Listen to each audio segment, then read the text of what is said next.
একটা কথা বেশ প্রচলিত, রোনালদো নাকি চ্যালেঞ্জ নিতে পছন্দ করেন। কিন্তু আসলে কি রোনালদো চ্যালেঞ্জ নিতে পছন্দ করেন, নাকি তিনি এটা মিডিয়ায় বলে বেড়ান? আর যখন সত্যিকারের চ্যালেঞ্জ চলে আসে তার সামনে, তখন তিনি চ্যালেঞ্জ হতে পালিয়ে বেড়ান। একটু সেই সত্যতাই খুঁজে বের করে দেখা যাক।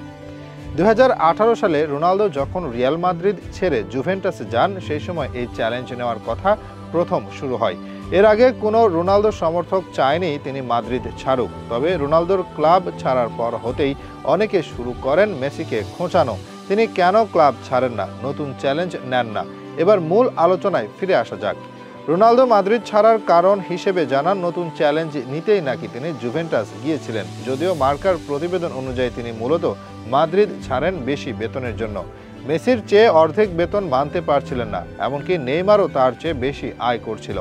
এদিকে মাদ্রিদ তাকে নতুন চুক্তির প্রস্তাব দেয় অল্প বেতনে। এসব মানতে না পেরে রোনালদো সিদ্ধান্ত নেন ক্লাব ছেড়ে দেওয়ার। এরপর মোটা বেতনে পাড়ি জমান জুভেন্টাসে। যদিও তিনি ক্লাব ছেড়েছিলেন বেতনের জন্য, তবে বলেছিলেন নতুন চ্যালেঞ্জের কথা। এবার আসা যাক চ্যালেঞ্জ নিয়ে। রোনালদো জুভেন্টাসে গিয়েই বলেন, আমি এসেছি অসম্ভবকে সম্ভব করার জন্য। জুভেন্টাসকে চ্যাম্পিয়ন্স লিগের শিরোপা জেতাতে চাই। 3 মৌসুম ছিলেন ক্লাবটিতে, শিরোপা তো দূরের কথা, চ্যাম্পিয়ন্স লিগের সেমিতেও নিতে পারেননি। উল্টো বিদায় নিয়েছেন আয়াক্স, লিয়ন ও পোর্তোর মতো ক্লাবের কাছে হেরে। অথচ রোনালদো আসার আগের 3 সিজনে দুবার ফাইনালেও খেলেছিল তারা।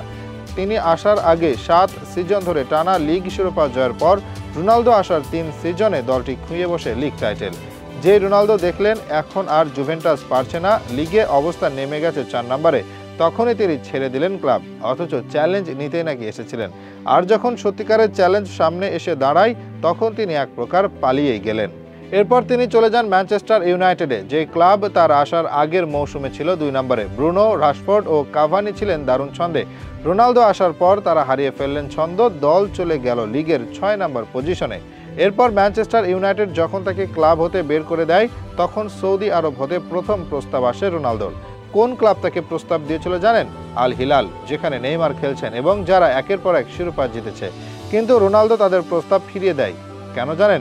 ওই মৌসুমে আল হিলাল তেমন সুবিধা করতে পারছিল না, তাদের অবস্থান ছিল নিচের দিকে।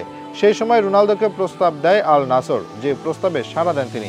মজার ব্যাপার, হাফ সিজনে যখন রোনালদো আল নাসরে যান, তখন তারা ছিল লিগ লিডার, তাও 4 পয়েন্ট এগিয়ে থেকে। সিজন শেষে আল নাসর শিরোপা হারায় 5 পয়েন্ট ব্যবধানে। এ হচ্ছে রোনালদোর চ্যালেঞ্জ নেওয়ার নমুনা, যিনি সব সময় খুঁজেছেন সফল দল, খেলেছেন সফল দলের হয়ে। যখন ছোট দল হতে প্রস্তাব এসেছে বা চ্যালেঞ্জ দাঁড়ায় সামনে, তখন তিনি পালিয়েই বেরিয়েছেন।